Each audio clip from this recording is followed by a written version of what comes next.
Masih pada data warehouse and decision support. Pada bahasan kali ini kita akan membahas hanya fokus dalam arsitektur data warehouse dan implementasi data warehouse serta view dan decision supportnya itu sendiri. Nah, tujuannya belajarnya untuk apa sih? Karena kita akan belajar antara data warehouse dan decision support. Seperti pada bahasan-bahasan yang sebelumnya, kita akan membahas mengenai desain model data multimedia, memahami online analytical processing, dan memahami arsitektur dan implementasi dari data warehouse. Nah, diingatkan kembali bahwa data warehouse merupakan suatu data warehouse yang disajikan dalam bentuk model data multidimensi yang melihat data dalam bentuk seperti kubus data. Ada dua dimensi, yaitu mengenai data warehouse, dimensi tabel dan dimensi fakta. Ini adalah contoh data warehouse-nya. Dan di sini adalah arsitektur data warehouse. Dan sumber informasi, ini ada OLTP, DBMS, dari sumber data lainnya. Nah, ini saling membersihkan transformasi kumpulan mulai dirubah. Ini ada datanya. Ini OLAP-nya, multidimensi nasionalnya, OLAP-nya. Di sini klien dia meminta analisis dan sebagainya, dan sini adalah sumbernya. Di sananya ini adalah sumber, ini adalah server data warehouse-nya, ini server OLAP-nya, di sini ada klien. Antara klien dan sumber informasi dia ada namanya server dan server OLAP. Nah, implementasi data warehouse ini dibangun dengan memadukan banyak sumber data yang heterogen.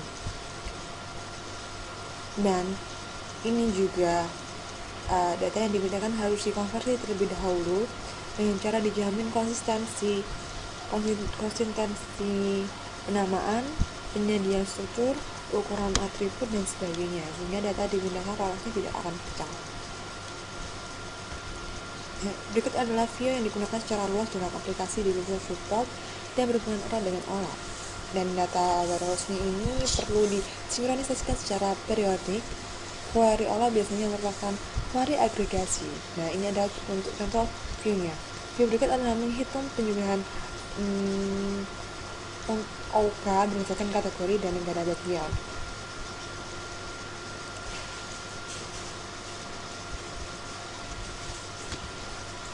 View dan decision support ini adalah query berikut adalah menghitung penjualan total untuk tiap kategori berdasarkan negara bagian.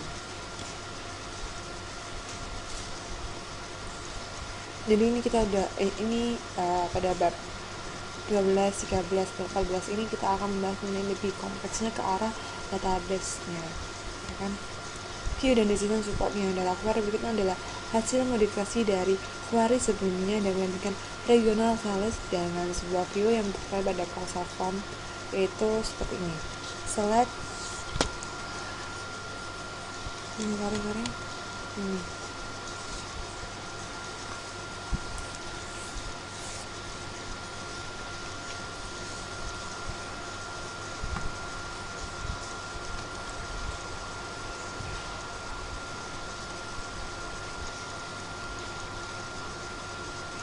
contoh soalnya tidak berbeda dengan contoh soal sebelumnya. Dan ada soal yang pertama adalah mengenai aplikasi decision support.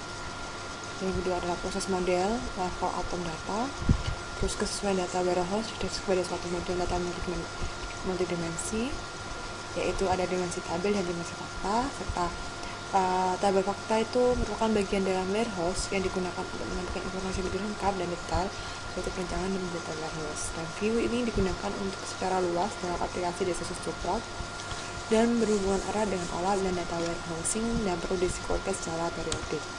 Nah, sekian untuk bab ini karena kita cuma membahas tentang penekanan tentang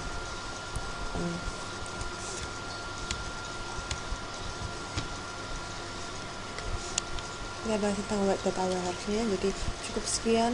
Wassalamualaikum warahmatullahi wabarakatuh.